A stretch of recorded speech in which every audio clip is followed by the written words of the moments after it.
Good to have you here. What's going on, Dave? Last time you were here, I don't know, it was October, November, something like that, maybe December, and the Colts had just been beaten by the San Diego Chargers, and I said, look out, look out, look out. Somebody has figured out the Colts. They're going nowhere. They got knocked off the first round of the playoffs, and you said, that's not going to happen. Let me explain myself. Dave, I felt it. I felt it, Dave. I said, I know that, listen, the Steelers, there is no way that the Steelers could go into Indianapolis and beat these boys. The only shot they've got of losing in the playoffs is if the New England Patriots handle their business. Right. And for some reason, Peyton Manning, Marvin Harrison, these guys forgot to show up. But while we're at it, let me say that I apologize. I steered you wrong, but I got a beef with you, Dave. I've got a beef with you. Are you ready for this? Are you ready for this? He's got a beef with Jay too. Yeah, apparently so. That's the A beef with Dave. How are you going to have a man on your show?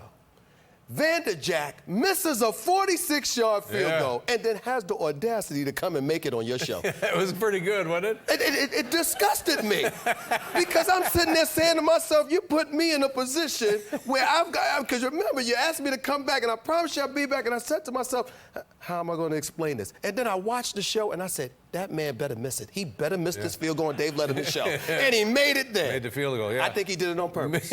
Yeah.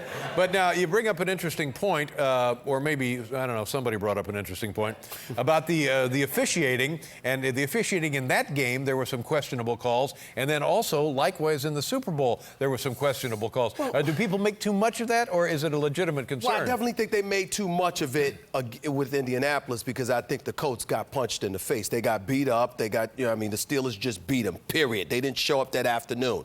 In the case of the Super Bowl, even though I don't like the way Mike Holmgren has spoke out about the officials because it looks Bush League, at the same time, some of those calls were just completely bogus. Ben Roethlisberger did not score a touchdown pass. He admitted it on your show. He didn't run it for the touchdown. Right.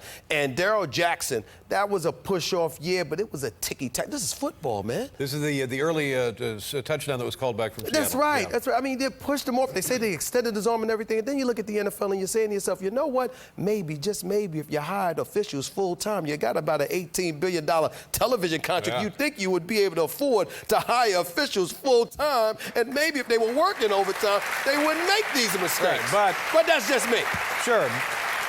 But, I mean, even if they are working full-time, would that really guarantee fewer mistakes? Well, I don't think it would guarantee fewer mistakes, but what I do think is that you leave the door open for things like that to happen, because if you're preoccupied with other things going on in your life during the week, and then all of a sudden you're going to show up on a Sunday, don't get me wrong, these officials are professionals. They're exemplary at their jobs for the most part. Even though you're going to make human error, this is the biggest stage, the biggest game, and everything. You got to make sure things like this, you can't leave but so much to change. You know what I would like to see is video replay of every play. That would be too long, though, Dave. We don't have time for all of that. Actually, I like to see the game quicker, but I hear you. So anyway, we're done with football, and now attention turns, I guess, more or less to the NBA. What about the Knicks? Oh my God, down the street, nothing's going on. Turn out the lights, call the cops. What happened? Actually, that's not true. A lot's going on. I mean, you could call it General Hospital Part 2. I mean, that's how bad it is. I mean, you look at the New York Knicks right now, they are nothing short of a soap opera. You got a coach. Larry Brown, a great coach. He's one of the greatest. I love him, and I covered him for 6 years, practically every day of the NBA season in Philadelphia. And this man is a basketball genius, but he doesn't know what he's doing, and he openly admits it. He says, Steve, I don't know what I'm doing. I don't have anybody with a head out there. Oh, Steve. I said, Coach, but what are you going to do? Oh, Steve, you just don't get it, Steve. These guys, he says, Steve, they're terrible right now, Steve. Yeah. We're just terrible. And what about Isaiah Thomas? He's got a whole different kettle of fish there going there's no south question on him. about that, and that's a real unfortunate situation for him to be in. From the legal standpoint, what can you say? None of us were there. We weren't flies on the walls. He's being accused of some things, and he's going to have to handle that. He categorically denies that anything ever occurred in terms of sexual harassment or anything like that. He's got to deal with that. That's an unfortunate situation. But from a basketball standpoint, I think he's been taking entirely too much heat. Granted, Isaiah Thomas assembled this crew, and he can't be absolved. But at the same time, before this season, all of us said The New York Knicks have better talent than they had last year. They certainly have a better coach than they've had since Pat Riley left town. Why are they worse? When you have that kind of situation, you can't look at the president of basketball operations and stop there when you openly acknowledge the roster is better and the coach is better. Something's got to give. Boy, you smell great. Do I? Yeah. Hold it. I appreciate the compliment, but did you just say that to Beyonce? Did you just say that to her? Even though I can't. Listen.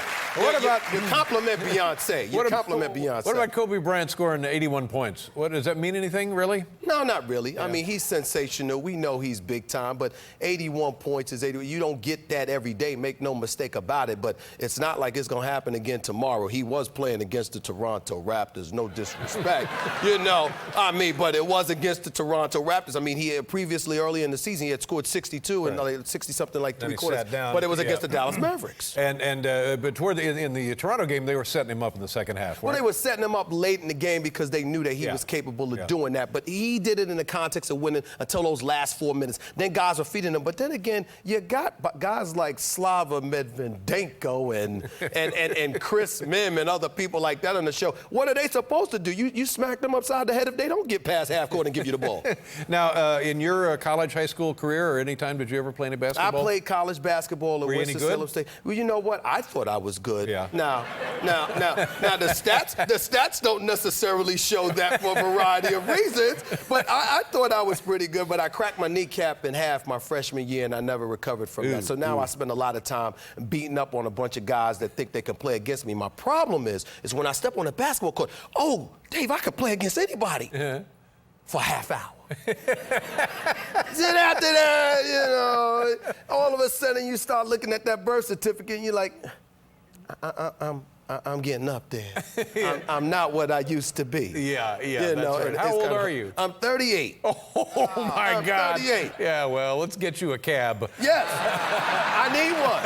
I always need a cab.